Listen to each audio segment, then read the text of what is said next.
Let's talk about some of those big issues. Defence, a lot there in terms of acquisitions. I want to talk specifically, though, about nuclear-powered submarines. Yesterday, the PM very wisely said these will, in all likelihood, will be built offshore. They have to, and we've got to get them right. We've got to get them on time. But worryingly today on Adelaide Radio, he seemed to hedge his bet, saying that they'll build as much of them as they can in South Australia. I tell you, it's the marginal seat politics, Greg, of South Australia, as you and I know well, that's got this country into the mess we're in defence in the first place. I hope this is wrong. Yeah, look, Peter, you're absolutely right. I got to say this, the government is just sending out such ludicrously confused messages on this issue. There is no one in the world who knows anything about submarines who thinks we can credibly build a nuclear submarine in Adelaide.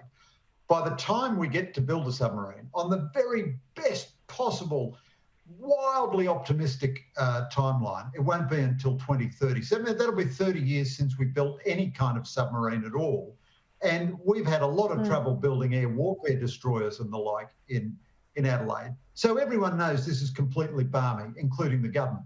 However, the government is not honest enough or brave enough to look Adelaide in the eye and say, well, look, we're not going to build nuclear submarines here. I mean, I think the government has had a debacle with the naval shipbuilding industry. The subs are delayed forever. The frigates are not going to arrive until the mid-2030s. And the age ship they were going to build in Australia is now being built overseas. Why not say to Adelaide, we're going to build air warfare destroyers. We're going to build 3 new air warfare destroyers and we're going to start straight away. So here's real work for you. And we're going to build the age ship in Adelaide and this and that and the other thing. Bribe them with as much as you like and get as much real military capability as you can quickly.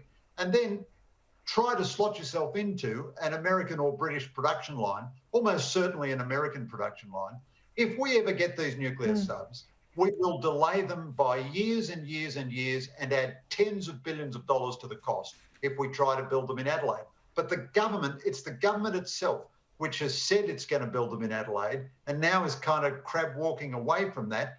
But I don't think you can sort of fool the electorate. I think you've got to be honest with them and tell them what your real program is. You've got to be straight. I tell you, and the rest of the country says there's 151 seats in the House of Representatives. There's only 2 seats at play for the government in South Australia. The idea that the rest of the country gets a bastardised submarine program because government isn't tough enough to tell bloody South Australians, cop it, we've got to get the best kit, not what, suits you electorally. I think, the rest of the country, not just Adelaide, has a view here, and I think they want the best submarines, the best we can buy sooner rather than later, because we're all looking at the China threat, and it can't be through the prism of marginal seats.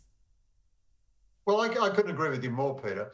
And I'd go further and say Adelaide people are themselves becoming very sceptical of whatever the government promises them, even in terms of defence acquisitions.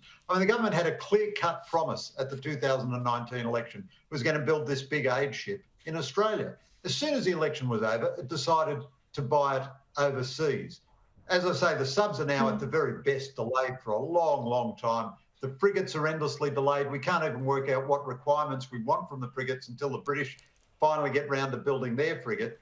So even trying to buy off the seats in Adelaide with submarines, this has surely got to be the most inefficient electoral bribe in the history of the world. Why not build 3 new air warfare destroyers, $2 billion each? We know how to build them. In fact, I'll make this prediction. I would say after the election, if there's one more delay in the frigates program, they'll end up on a projects of concern list, and then eventually a government will walk away from them. And we'll probably just end up building more air warfare destroyers and optimising some of them for anti-submarine work. That'd be a smart thing to do. We can't do it now because we're scared of the politics of it. And government's trying to dicker around with these ridiculous marginal seat calculations have not only buggered the defence force, but politics.